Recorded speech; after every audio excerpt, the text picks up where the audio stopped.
नमस्कार, स्वदेश न्यूज के खास कार्यक्रम बातें सितारों की में आप सभी का स्वागत है। मैं हूं भागीरथ साहू। बातें सितारों की में आज हम रूबरू होंगे पूर्वा पराग से। पूर्वा पराग टीवी सीरियल और फिल्म जगत की एक जानी मानी अभिनेत्री है। पूर्वा पराग का जन्म मध्य प्रदेश के इंदौर में हुआ। फिर पढ़ाई पूरी करने के बाद एक्टिंग की दुनिया में एक अलग पहचान बनाने के लिए देश के सबसे बड़े एक्टिंग स्कूल राष्ट्रीय नाट्य विद्यालय में दाखिला लिया। एनएसडी में एक्टिंग के गुर सीखे और उसके बाद कई टीवी सीरियल्स और फिल्मों में काम किया। पूर्वा ने 2006 में आई फिल्म गफला से फिल्म जगत में कदम रखा और फिर फिल्म हंसी तो फंसी, कोयलांचल, मदारी जैसी तमाम फिल्मों में काम किया। तो रणबीर कपूर अभिनीत फिल्म बर्फी में मां का रोल करने का मौका मिला। पूर्वा पराग ने मराठी फिल्म महालक्ष्मी में भी काम किया है। बेहतरीन अभिनेत्री के साथ पूर्वा पराग एक ट्रेंड कथक डांसर भी हैं। तो आज हम इनसे रूबरू होंगे और जानेंगे इनके एक्टिंग के सफर के बारे में।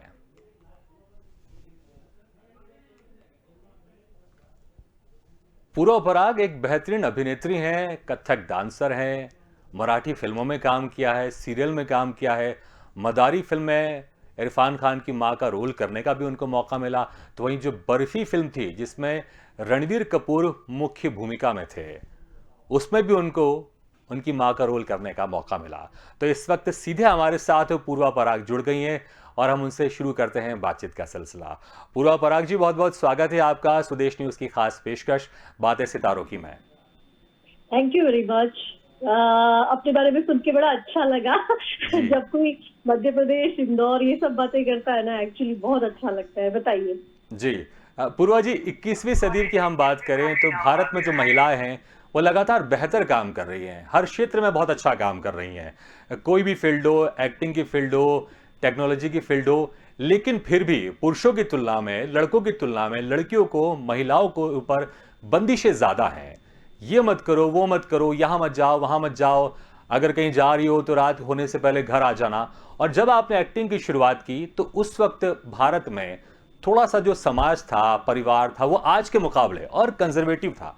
तो जब आपने इस फील्ड में, एक्टिंग की फील्ड में करियर बनाने की सोची और अपने परिवार वालों को बताया कि मैं एक्टर बनना चाहती हूँ, एक्ट्रेस बनना चाहती हूँ, एक्टिंग की फील्ड में जाना चाहती हूँ, तो परिवार वालों का रिएक्शन क्या था? वो अचानक से मान गए थे या उनको आपको मनाना पड़ा था या उनकी तरफ से पूरा सपोर्ट था आपको? मैं मेरे घर के लोगों को हमेशा एक चीज बोलती हूँ कि वो इतने अच्छे हैं कि मैं अपनी कोई कहानी नहीं बना पाई। मैं कह नहीं पाती हूँ कि अरे मुझे कोई तकलीफ हुई, अरे मुझे कोई प्रॉब्लम हुई, क्योंकि मेरी बड़ी बहन बानी जी ने 1982 में उन्होंने ज्वाइन किया था जी। एनएसडी। और उसके बाद जब मैं बहुत छोटी थी, नर्सरी या केजी 2 में थी, तब मेरे पापा ने मुझे कहा था कि बानी ने बहुत अच्छा वो किया है। और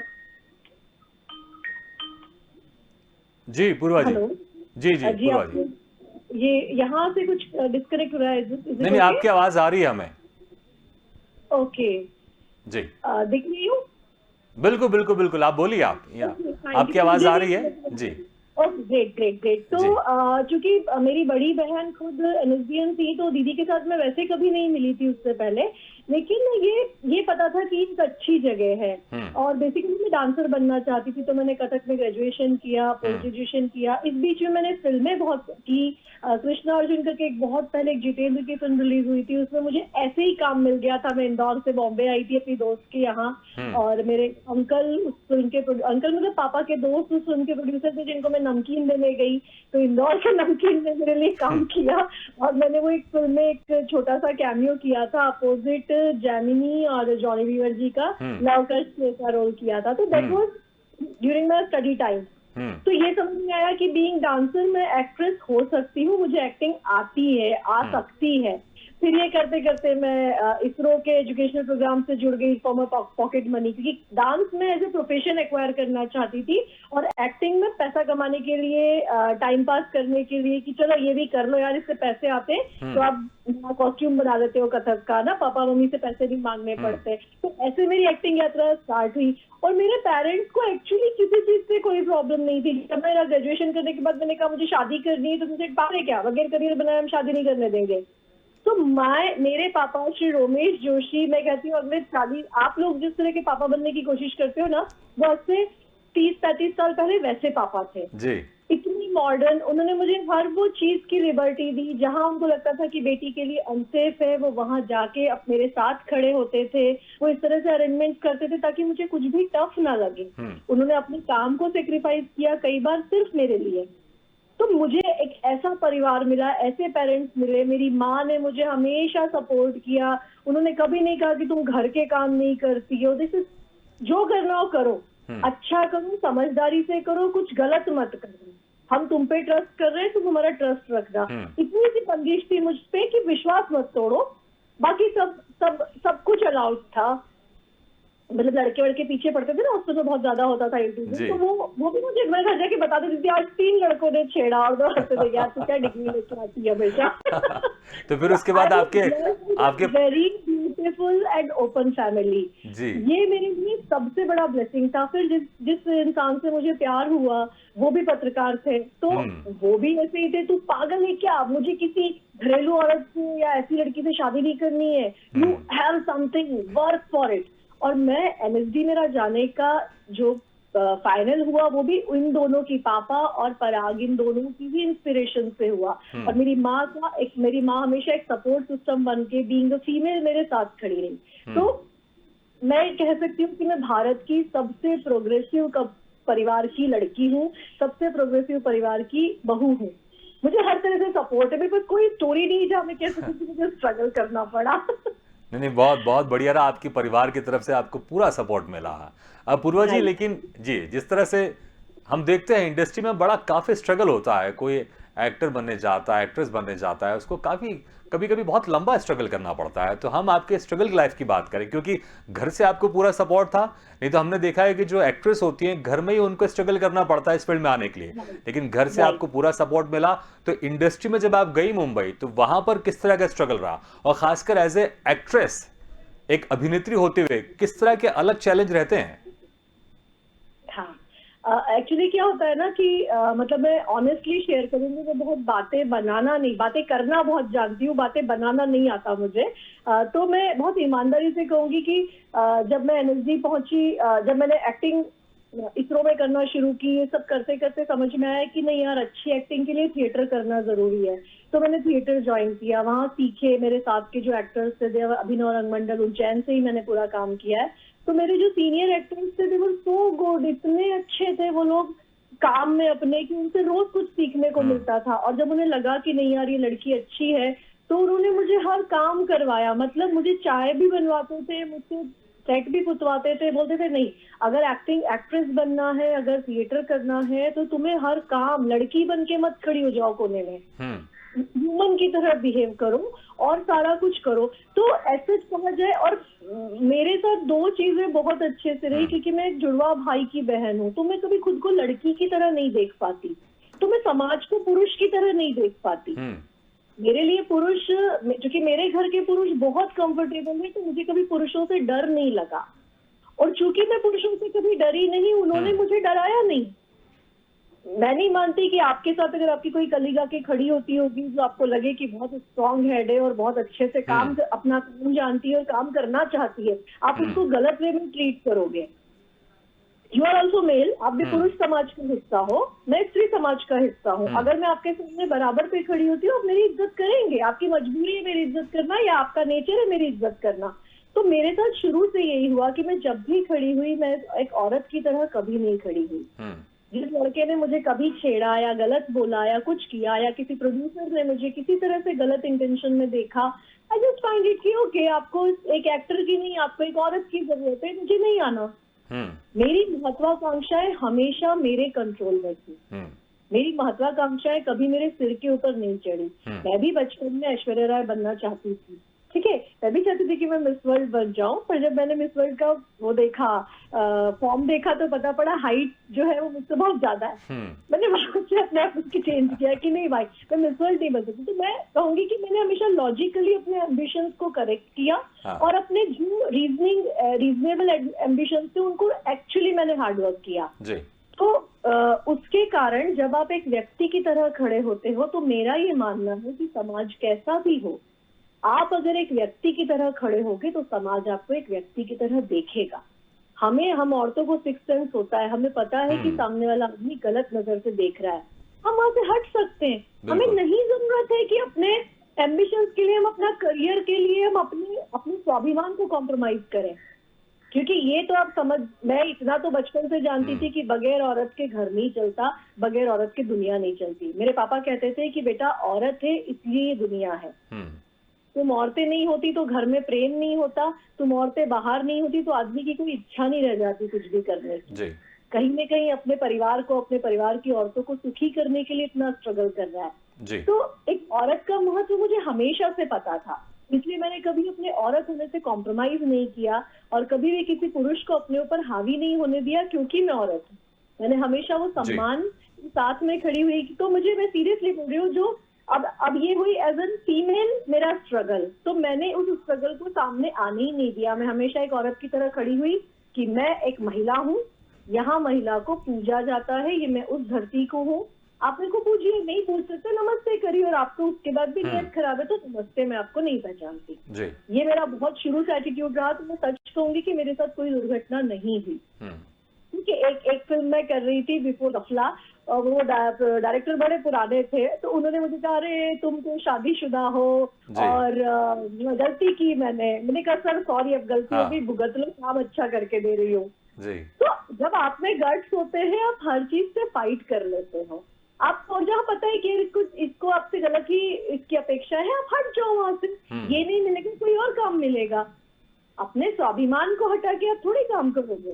तो मेरा ये क्योंकि फंडा क्लियर था, इसलिए मेरी लाइफ में वैसी अड़चनें नहीं आई। दूसरी चीज, एज ए औरत मुझे परिवार से सपोर्ट मिला, वो मेरा स्ट्रगल खत्म हो गया। तो बेसिकली अब जैसे मैं शादीशुदा होके बॉम्बे आई, तो मैंने उसके बाद पांच छह फिल्मों में लीड रोल किया। उसमें से जो सोनिया गांधी पे बेस्ड फिल्म थी, सोनिया, उसमें मैंने सोनिया गांधी का किरदार निभाया। वो फिल्म बाय लक रिलीज नहीं हुई, नहीं तो मैं कहती कि मेरा करियर एक अलग ग्राफ पे होता, बिकॉज एक लीजेंडरी कैरेक्टर में परफॉर्म कर रही थी। सागर करोदी जी के साथ मैंने एक फिल्म में लीड रोल किया, वो भी फिल्म रिलीज नहीं हुई। तो बहुत सारा अच्छा काम मेरा दिखा ही नहीं, इसलिए मैं कहूंगी कि मेरा स्ट्रगल थोड़ा लंबा हो गया। बीइंग अ फीमेल उस समय भी मुझे लोगों ने एक्सेप्ट किया, बीइंग अ मैरिड फीमेल भी मुझे मेन लीड मिला। तो मैं मानूंगी कि दुनिया अच्छी है अगर आप स्ट्रांग हो तो। बिल्कुल बिल्कुल सही कहा आपने। अगर आप अपना काम करके आई हैं। मैं एनएसडी से एक्टिंग की ट्रेनिंग लेके आई थी, मैं कथक में ट्रेन डांसर थी, मैं बेसिक जानती थी कि मुझे कैसे क्या करना है। हेलो जी जी जी। हाँ जी, मैं बेसिकली जानती थी कि मुझे कैसे क्या करना है। तो मेरे पास बहुत ज्यादा मुझे कोई नाटक नहीं कर पाया मेरे साथ। पहली चीज, मैं हमेशा परिवार को साथ लेके चली। बिल्कुल पूर्वा जी, तो ये बिल्कुल आपने साथ एक बहुत अच्छा मैसेज दिया है कि जो फीमेल एक्ट्रेस इंडस्ट्री जाती हैं वो अपने आत्मसम्मान से बिना कॉम्प्रोमाइज किए बेहतर काम कर सकती है इंडस्ट्री में। अरे हम औरतों के बगैर दुनिया नहीं चलेगी। बिल्कुल डेफिनेटली, बहुत बिल्कुल बहुत जी जी जी, जी, बिल्कुल बहुत अच्छी बात की आपने। आपने जिक्र किया कि आप शादीशुदा हैं और आपके जो परिवार है, आपका ससुराल पक्ष है, वो भी आपको बहुत सपोर्ट करता है, और आपके जो हस्बैंड है वो बहुत ही फेमस पत्रकार है और फिल्म समीक्षक भी है। तो जब आप फिल्म करती हैं तो किस तरह की उनकी समीक्षा रहती है आपकी फिल्म को लेकर, और कैसे आपकी इनसे मुलाकात हुई थी, फिर शादी हुई थी, हम वो जानना चाहेंगे दौर आपका। ओके, मेरी फिल्मों की समीक्षा तो सबसे पहले वो करते हैं जिस फिल्म को मुझसे बहुत पहले वो फिल्म देख लेते हैं। ओके, अगर मेरा काम उन्हें, जैसे शुरुआत में जब मैं बॉम्बे आई थी, काम में थिएटर करके आई थी, मीडिया का काम, मीडिया की लैंग्वेज सीखने में मुझे टाइम लगा। फिर कुछ काम मैंने बुरे किए, तो वो देख के अरे अच्छा है करके उधर मुंह कर लेते थे। कभी नहीं बोलते थे कि क्या घटिया काम किया है तुमने, प्लीज प्लीज। लेकिन मुझे पता है कि अगर ये नहीं बात कर रहे हैं तो मतलब मेरा काम अप टू द मार्क नहीं है। और जब मेरा काम अच्छा होता था तो ये मुझे बोलने की जरूरत नहीं पड़ती थी, ये बकायदा मेरे लिए फ्लास लेके, अरे यार क्या काम किया है तूने, यू आर एन एक्ट्रेस। तो मुझे पता है कि जब मुझे किसी से पूछना नहीं पड़ता, मेरे घर के लोग मेरा काम बंद कर देते देखना, इसका मतलब मैंने खराब काम किया है। अगर मैंने अच्छा काम किया है तो मुझे ये लोग खुद होके देखते हैं, अप्रिशिएट करते हैं, बातें करते हैं मेरे काम पे। तो ऐसे क्रिटिक वो जैसे बाकी एक्टर्स के साथ है वैसे ही मेरे भी साथ है। तो मुझे जज करना पड़ता है कि पराग छापेकर ने मेरा क्रिटिसिज्म नहीं किया, इसका मतलब वो मेरा सम्मान कर रहे हैं और मेरे रोल पे बात नहीं कर रहे हैं। जी बिल्कुल, तो उनका अंदाज बहुत निराला है आपके फिल्म की समीक्षा को लेकर, हम ये जानना ऐसा चाहेंगे कुछ नहीं पूर्वा है। जोशी से आप पूर्वा पराग कैसे बन गई, कहाँ पर उनसे आपकी मुलाकात हुई और क्या चीज आपको ज्यादा इम्प्रेस लगी उनके अंदर और फिर आपने डिसाइड किया कि हाँ ये मेरे हो सकते हैं वुड बी।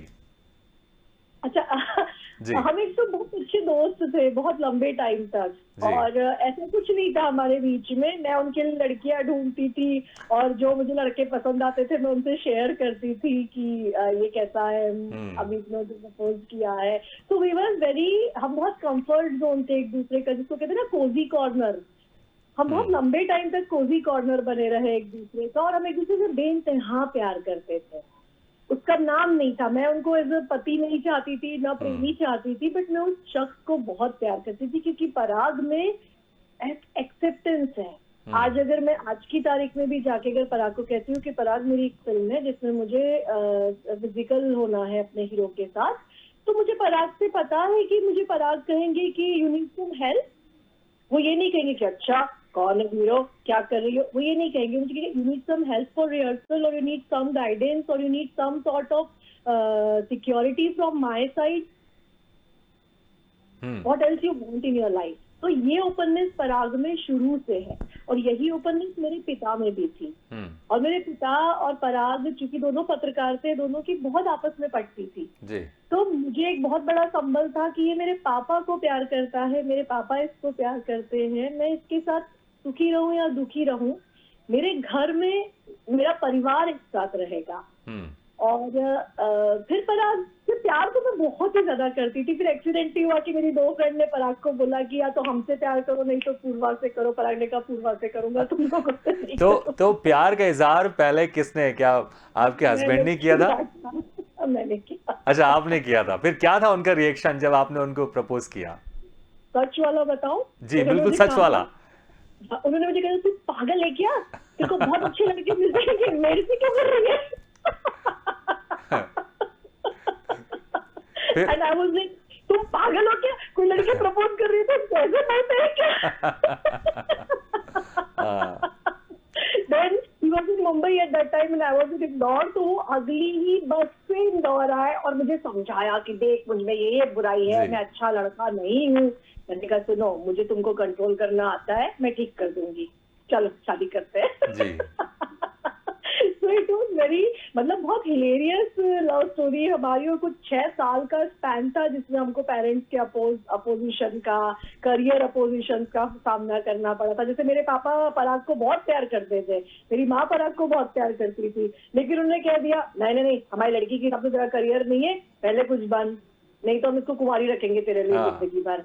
मुझे कह दिया बेटा जब तक तू करियर नहीं बनाएगी तू, हम तेरी किसी से भी शादी नहीं करेंगे चाहे तू भारत का राष्ट्रपति ले आ। तो जी। My family was very much clear कि भाई रिश्ते में उतार चढ़ाव आते हैं, सब आगे होता है, be something then have something. मेरे पापा कहते थे इस लायक बनो कि अपना करियर, अपनी लाइफ पार्टनर खुद चूज करो, प्रूव करो कि तुम इस लायक हो। जब मेरा एनएलडी में सिलेक्शन हुआ और मैं सेकेंड ईयर पास करके मैंने पापा से ये बात की कि पापा still I want to marry Parag, he was happy, he said yes, now I am happy, I was waiting for this day कि अब तुम दोनों मुझे कहो। तब पराग भी न्यूज में जॉब कर रहे थे और मैं एनएलडी में थी। मैंने कहा अब मैंने अपना करियर चूज किया है, now I can be something, आप हमें अलाउ करोगे शादी करने को? And he was happily with us. तो मतलब मैं मानती हूँ कि I am blessed with a very very, बहुत बड़े दिमाग की फैमिली से ब्लेस्ड हूँ मैं कि उन्होंने हम दोनों को प्यार, सिर्फ प्यार में झगड़े में नहीं डाला, उन्होंने हमको प्यार को भी करियर से जोड़ दिया। तो मेरी मतलब मॉडर्न सिंड्रेला की अगर कहानी कहेंगे ना तो मैं आइडियल हो सकती हूँ कि इतने मॉडर्न पेरेंट्स थे जिन्होंने दोनों लड़के और लड़की दोनों को अच्छे करियर के लिए इंस्पायर किया और शादी कर दी। जी जी। पूर्वा जी, बहुत बड़े परिवार से आप बिलोंग करती हैं, शरद जोशी जी बहुत बड़े व्यंगकार हैं, तो जब आप इंडस्ट्री में गई तो कुछ दबाव भी होगा आपके ऊपर, और क्या कुछ फायदा मिला आपको इतने बड़े परिवार से? जो शरद जोशी इतने बड़े व्यंगकार थे, तो कुछ दबाव भी आपके ऊपर होगा और कुछ उसका फायदा भी आपको मिला होगा इंडस्ट्री में? नहीं, जैसे होता है ना कि आप भी ये करते होंगे कि आप कहीं जब जाते हैं तो अपने पापा मम्मी का नाम लेके नहीं जाते। हम अपने पापा मम्मी के परिवार के संस्कार लेके जाते हैं। नाम लेके जाने का मतलब है हम में कहीं कोई कमी है। मतलब मेरे और मेरे पेरेंट्स के यही झगड़े नहीं, यही डिस्कशन हमेशा होते थे कि पापा मैं आपके नाम से नहीं जानी जाऊंगी, ये पूरा खानदान मेरे नाम से जाना जाएगा। I will try my level best for that. और मेरे पापा का भी यही कहना था कि बेटा मैं भी कह सकता हूँ कि मैं शरद जोशी का भाई हूँ, मेरे को अपने आप एक जगह मिल जाती है, लेकिन शरद जोशी को लोग कहें अरे रोमेश जोशी के भाई हो, मेरी ये एफर्ट है। मैं अपना काम इस तरह से करना चाहता हूँ कि मैं मेरे भाई का सर ऊंचा उठा सकूं। तो ये सीख मेरे साथ भी थी। तो बड़े पापा का या पापा का नाम मैंने कभी पहले नहीं लिया। हाँ, जब मैं कोई काम करती हूँ, जब कोई काम अच्छा होता है, तब मैं कहती हूँ कि या I belong to this family, that's why I have genes to be to do good things. तो कोई प्रेशर नहीं था, बिकॉज नोबडी नोज। और मजा आता है, संस्कार अच्छे हैं, बचपन से पढ़ाया लिखाया गया है, खूब ज्यादा एक सपोर्टिव फैमिली मिली है, तो वो सपोर्ट तो है ही। बिल्कुल बिल्कुल, वो सपोर्ट है। और लेकिन आपने अपने दम पर जो मुकाम इंडस्ट्री में बनाया है वो आज दर्शक देख रहे हैं और दर्शकों का प्यार आपको मिल रहा है। अब पूर्वा जी, आपने बर्फी फिल्म में आपने जो रणवीर कपूर थे उनके जो बचपन का रोल था, जब उनका जन्म होता है, उसकी माँ का रोल किया था। तो मदारी फिल्म में भी आपने जो स्वर्गीय अभिनेता थे इरफान खान जी, उसकी उनके माँ का भी रोल आपने किया था। तो इन दोनों फिल्मों में आपने माँ का रोल किया, हीरो का क्या कुछ एक्सपीरियंस था और कैसे आप राजी हुए? क्योंकि अक्सर जो एक्ट्रेस होती हैं वो माँ के रोल के लिए राजी नहीं होती हैं। जी, जब मैं बॉम्बे आई तो मैंने 4 साल काफी सारा काम किया। मैंने फिल्मों में लीड किए, मैंने टीवी शोज में लीड किए, जासूस विजय, आविष्कार, सहारा के कुछ 5-6 सीरियल्स में मैंने मेन लीड किया। और वो करते करते मुझे लगा कि अब मुझे अपना परिवार बढ़ाना चाहिए, तो आई गॉट माई सन। मुझे मेरा बेटा मिला, उसके लिए मैंने 5 साल का ब्रेक लिया कि अब भाई काम नहीं। अब क्योंकि मेरी माँ प्रोफेसर थी, मैंने बचपन में उनको बहुत मिस किया है। When I was she used to go to college and I was alone, और I was with my other family person, cousins के साथ रहती थी। तो मुझे याद है कि मैं माँ को बहुत मिस करती थी। तो मैंने बहुत प्री डिसाइडेड था कि जब मैं बच्चा पैदा करूंगी, मैं सब कुछ छोड़ के 2-3 साल उसी को दूंगी वक्त। तो मैंने ब्रेक ले लिया। अब ब्रेक लेते आप बच्चा पैदा करते, आप मोटे हो जाते हो, आपका कॉन्फिडेंस मिल जाता है, आप कुछ कर नहीं रहे हो। मैंने उस समय बहुत पढ़ा और बहुत अच्छा काम देखा। उसके अलावा मैंने कुछ नहीं किया। बच्चा पालना is full time job. I got a call from a casting director. उन्होंने मुझे कहा कि पूर्वा तू काम करेगी। वो थ्रू आउट 3 साल, जो मेरे ब्रेक के 3 साल थे, उसमें कॉल करते थे। तो मैं हमेशा बोलती थी नहीं यार दादा, बहुत मोटी हो गई हूँ और नहीं करना मुझे काम, मुझे ऐसे नहीं आना, मुझे बड़े अच्छी दिखते हो, वापस पहले जैसी बन के आना है। तो वही सेट कि हाँ ठीक है चलो कोई बात नहीं। तो मुझे एबीसी कॉप की एक फिल्म मिली। मैंने उनको भी सेम जॉब दिया, अभी नहीं करूंगी काम, मैं मोटी हो रही हूँ। तो मैं कहा हमको माई चाहिए, हमको मोटी चाहिए, हमको तू ही चाहिए, फिजिकली तू चाहिए। हम तू दुबली पतली थी तो हम तेरे को कॉल ही नहीं करते इस रोल के लिए। तो मैंने एबी कॉप की एक फिल्म थी सप्तपदी, उसमें एक छोटा कैमियो किया, जो मेरा रीस्टार्ट हो गया। एंड देन बर्फी के लिए जब कॉल आया तो मैंने उनको बोला दादा हिंदी फिल्म में मैं नहीं करूंगी। तो बोलते हमको प्रेग्नेंट लेडी का रोल चाहिए, तू कितनी मोटी हमको चलेगी, हमको तू ही चाहिए। और मैं ऐसे, आप सोचिए कि जब आप 4-5 साल घर में रह के अपना कॉन्फिडेंस लूज कर चुके हैं, आई गॉट ऑल दिस। तो अपने आप मुझे ऐसा लगा कि यार डेस्टिनी मुझे कह रही है चलो घर से बाहर आओ, बहुत आराम कर लिया, आप काम करो। और मैं जब जिस दिन मैं बर्फी के लिए मीटिंग करने जा रही थी, तो मुझे आधे रात, तब मेरा चंद्रप्रकाश द्विवेदी जी के साथ एक शो आ रहा था, जो मैंने 3 साल पहले बेटा होने के पहले शूट किया था। वो टेलीकास्ट बेटा होने के बाद हो रहा था। अनुराग दा ने वो एपिसोड देखे। तो on the way I got the call कि Purva you are selected, don't need to meet, तुम्हारा हो गया है सिलेक्शन, तुम मत आओ, तुम्हारा परफॉर्मेंस उन्होंने देख लिया है। अब मैं साड़ी वाड़ी पहन के तैयार होके कार में बैठी थी। मैंने कहा अब क्या किया जाए, इतना तैयार हुए, काम मांगने तो जाना है। तो मैंने सारे पुराने कास्टिंग डायरेक्टर्स को कॉल लगाया। मैंने कहा मैं काम मांगने निकली और कोई बुला लो, आज काम चाहिए, काम मांगना है किसी से। I went there, I give few auditions and I got all of them. तो फिर मेरा काम शुरू हो गया। फिर मदारी करने गई तो उनके साथ मैंने क्राइम पेट्रोल किया था 8 साल पहले। तो when they got my name कि पूर्वा को इसके लिए शॉर्टलिस्टेड किया गया, तो यार वो तो इतनी खुश रहती है हमेशा कि लगता है कि अभी बच्चा पैदा किया है। तो निशिकांत सर ने मुझे सेट पे भी बोला, मैंने कहा सर भाई आपने मुझे, बहुत छोटा रोल है, आपने मुझे क्यों इसके लिए लिया? बोले पूर्वा छोटा है पर थ्रू आउट फिल्म है, और मुझे तुम्हारे चेहरे से वो तुम्हारी जो खुशी है इंटरनल, वो मुझे इस रोल की महिला के लिए चाहिए पहले फिल्म में। मुझे कोई मैं लाइन नहीं देने वाला हूँ तुम्हें, सिर्फ एक शॉट आएगा तुम्हारा और मुझे दिखना चाहिए कि औरत ने अभी बच्चा पैदा किया है। And your internal happiness is showing that. फिर इरफान सर साथ में खड़े थे तो मैंने उनको बताया दादा मैं आपकी जूनियर हूँ। और फिर उनका जो पूरा आपको अगर याद होगा कि मदारी का जो फर्स्ट सीन है उसमें मैं पीछे बैठी हुई हूँ, इरफान सर बच्चे के साथ उनका पूरा परफॉर्मेंस है। तो एक इतने बड़े एक्टर को आपको एक पूरे सीन को परफॉर्म करते देखना बहुत सम एक्सपीरियंस। बिल्कुल। क्योंकि वो एक अपनी उन्होंने कुछ ऐसा नहीं किया जिसको मुझे लगे कि ओहो एक्टिंग हो, मैं यहाँ मुझसे खड़े होकर बात करो तो जी। चलो एक्टिंग कर दी, अच्छा अच्छा अच्छा ऐसा कर रही है वैसा कर रही है। मैंने जनरल उन्होंने मुझे कंफर्टेबल करके 2-3-4 बातें की और उसके बाद वो सीन में चले गए। मैं जी। पीछे बैठ के उनको देखना था, मेरा काम ही ये था कि मैं उनको देखूं। तो मैं was watching him and he was doing his whole piece very calmly, very beautifully. अंदर से सब कुछ चल रहा था, बाहर से मुझे कुछ नहीं देख रहा था। तो जब कैमरा पे मैंने देखा, जब स्क्रीन पे मैंने देखा तो वो जी। इंटरनल सारी जर्नी आपको उनके फेस के साथ, उनके मूवमेंट के साथ, उनकी बॉडी लाइन के साथ दिखाई दे रही थी। जी। तो जब आप बड़े लोगों के साथ, बड़े एक्टर्स के साथ काम करते हो ना, उनका हर फ्रेम आपके लिए एक स्कूल होता है। बिल्कुल। एंड बिल्कुल, आई बहुत लव जी, बिल्कुल पूर्वा जी, बहुत कुछ सीखने को मिलता है। पूर्वा जी, आप दैट। मध्य प्रदेश के इंदौर से बिलॉन्ग करती हैं। हम चाहेंगे आप संक्षेप में, शॉर्ट में आप ये बताएँ, क्योंकि समय हमारे पास थोड़ा-सा कम है, कि आप जो नए लोग मध्य प्रदेश से इंडस्ट्री में जाना चाहते हैं या देश से इंडस्ट्री में आना चाहते हैं, खासकर महिलाओं को लेकर, लड़कियों को लेकर, आप उनको क्या मैसेज देना चाहेंगी? किस तरह से वो अपने आप को रेडी करें और क्या कुछ फेस करने के लिए तैयार रहें और क्या कुछ नहीं करना चाहिए? मुझे ये कहना है कि मैं एक लाइन जो मैंने मेरे लिए टैगलाइन बनाई थी वही कहना चाहूंगी कि अपनी महत्वाकांक्षाओं को, अपने एम्बिशंस को अपने कंट्रोल में रखिए। दुनिया की कोई जिद इतनी बड़ी नहीं है कि हम अपने आत्मसम्मान से समझौता करें। दुनिया एक्चुअली बहुत सुंदर है अगर हम अपने निर्णय पे फर्म है तो। कोई आपसे बॉम्बे में गलत नहीं करने को बोलेगा अगर उनको आप में गुंजाइश नहीं दिखेगी। जी। I mean it. कोई कास्टिंग काउच या कुछ आपको फेस नहीं करना पड़ता अगर आप फर्म है कि मैं इन चीजों को नहीं करूंगी।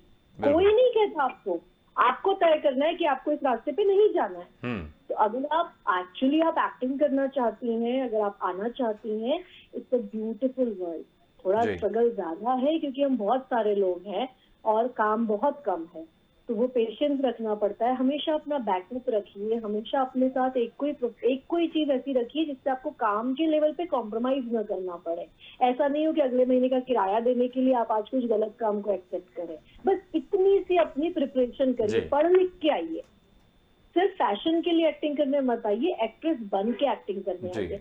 बहुत बिल्कुल। आसान होता है। बहुत बहुत सही बात आपने बोली कि सिर्फ ये मत सोचिए कि जो माया नगरी है वो चकाचौंध भरी है, हम वहां जाएंगे और हम रातों रात फेमस हो जाएंगे। इसके लिए तैयारी के साथ आना चाहिए, सीख कर आना चाहिए, तो फिर बेहतर राइट। हम काम कर सकेंगे इस इंडस्ट्री में। पूर्वा जी, बहुत बहुत शुक्रिया समय निकाल कर हमसे बात करने के लिए। तो आज हम बातें कर रहे थे बातें सितारों की में पूर्वा पराग से, और जाना हमने उनकी एक्टिंग के सफर के बारे में। अगली बार हम फिर किसी शख्सियत से रूबरू होंगे, तब तक के लिए दीजिए इजाजत। लेकिन खबरों का सिलसिला लगातार जारी है, आप देखते रहिए स्वदेश न्यूज।